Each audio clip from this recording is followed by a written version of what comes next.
Hello, I'm Nathan Judo. I'm here with Wolves reporter Mr. Tim Spiers. Tim, it is Thursday, another gorgeous time. I've seen that one before, have I?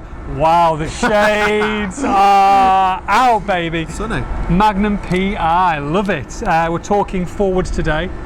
Someone who's been very cool this season, very cool dude.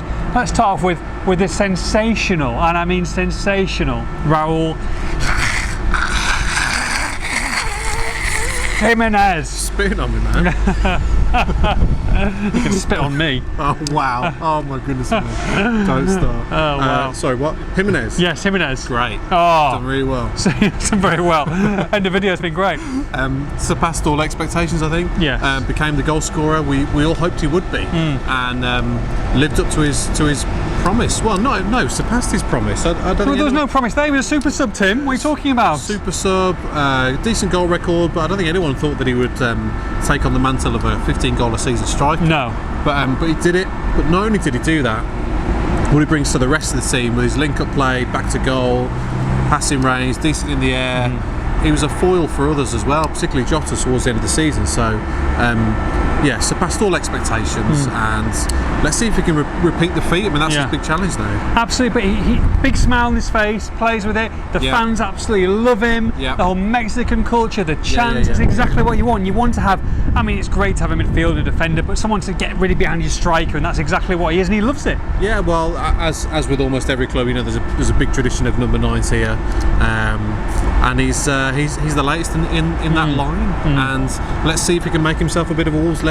You know, if he can stay here 2, 3, 4 years, continue with that scoring record, then they can do just that. And he scored some very important goals last year in big games as well. He's a big game player. We've also got a lot of those, and I'd have him as my number 1 striker next season. Do you think he maybe tailed off just because of tiredness and the amount of games, or would you say that he needs help? He was flogged. He was flogged to death. A bit like you. You know that feeling. Absolutely. Oh, flogging. Week after week. Cat of 9 tails. He just needed a breather. Yeah, absolutely. And, didn't quite get one. Why are you just running off? Sorry. Started touching me needed a breather. Needed someone to lighten that load. Don't need a breather. Absolutely, love that. Get the glasses back on. Lighten that load. Yeah. And hopefully that'll come next season. Okay. Even Caballero.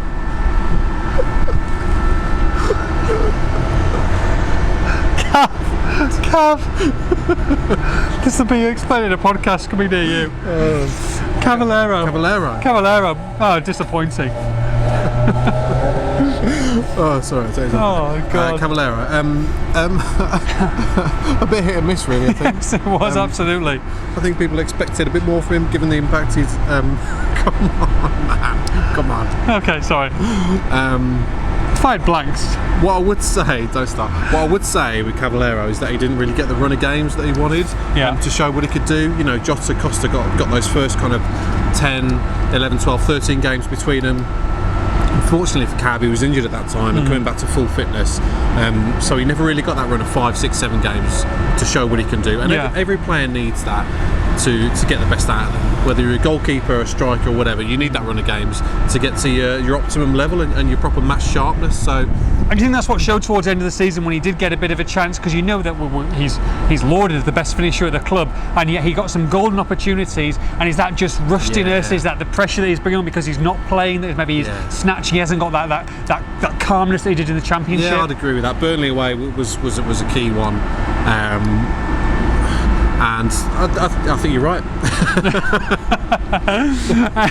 Dama Traore, record signing £80 million, or was record signing £80 million from the mighty Borough, who start off at Luton Town. The fixtures come out. Luton Town can't wait for that game. Robbie Keane as well, assistant manager, like that. It's almost like you've got the EFL fixture announcement on your mind because it only happened recently. Happened last week. Happened last Thursday, man. What are we talking about? Happened a week today. Yes, Traore. What do you do with a problem like Traore? Is he a problem or is he not? Is it a problem to have a player like that in your squad? I mean, the impact he made in the opening weeks of the season was phenomenal. When I was compiling and writing a book of the season called Back Where We Belong, Available for £10. Yeah. Just £10. Soon to be £5 on Amazon. I was enthusing about this guy in the opening weeks of the season. We haven't seen anything like it.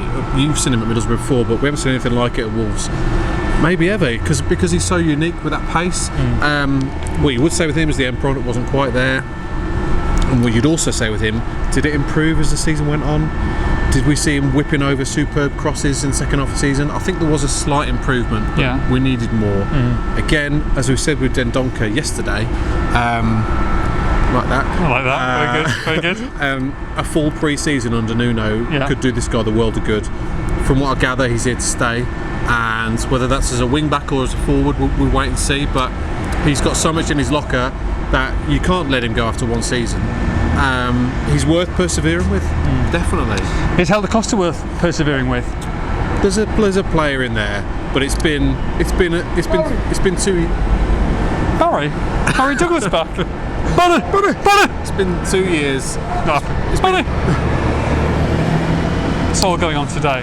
It's been 2 years since we've seen the very best of him. I think he had ample opportunities last season. 1 goal and a couple of assists wasn't a good enough return for a player of his quality. He started the season. He had some really good games. Man United and Arsenal away. I remember 2 in particular that I remember. He found himself in the Portugal squad, first time in his life, and then towards the end of the season, barely being used at all. Not in the Portugal squad anymore, and he may have left by the time you're watching this video. Yes. I think he's on the endangered species list this summer, and he'll move on. Well, let's finish with someone who was stunning, and we thought he wasn't up to it at the start. Diogo Jota, but fantastic, absolutely amazing, and he is for me is my player this season. I think he was absolutely key, and he's going to be key next year. He went the opposite way to Costa. Started the season poorly, but ended it on a fantastic high, and in the Portugal squad that won the Nations League. So his performances in the second half of the season were almost out of this world at times. I mean, he was single-handedly carrying Wolves up the field with that direct attitude, that pace, that strength, that trickery. It's tough to get the ball off this guy, and he combined all those attributes in one go to produce some stunning performances. The Man United home games, the Arsenal home game, the Watford Cup semi-final, he was Wolves' best player, I thought. And if he carries it on to next season, and Jimenez does as well, then Wolves have got one of the best partnerships in Europe. There's no doubt about that. And Jota, his age is frightening. He's still going to get better. He gets kicked to kingdom come week after week, and he just gets up and gets up and gets up. He's durable. He's got mental strength. But do they have to still wrap him up in cottonwool, do you think, from time to time this season? Yeah, he's the most injury-prone player they've got. But for me, he's also the player with the most potential. I rate him even higher than Neves in terms of potential. I think he's that good. I think he could go to the very best clubs in the world, and we should enjoy him while it lasts, because I think he'll move on at some point. Maybe next summer after. Yeah. I think he's too good not to be a Champions League player. So unless Wolves can deliver that, then he may be off. Not to put dampener on it. No, absolutely. Yeah, you've got to be realistic as well. The point I'm making is how good he is. Absolutely. Firepower next season. We talked about it.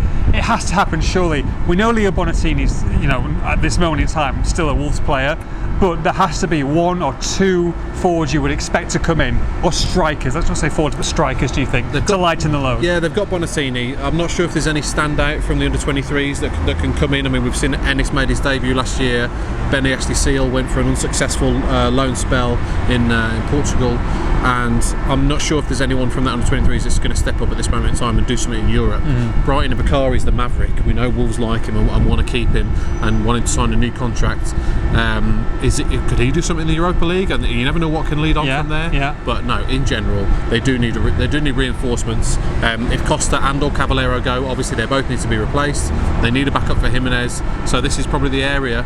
Despite Wolves not doing too badly in front of goal last year, the goals record wasn't horrendous, certainly for a newly promoted team. But this is the area of the squad that needs the most work in the summer. So do you feel that there'll be multiple players coming, or just one? Depends who leaves, but at the moment I think they need at least one addition. And if Costa Cav go, they both need replacing as well. Absolutely. Right, future forwards, that is it. We shall see the management tomorrow on Friday. See you later.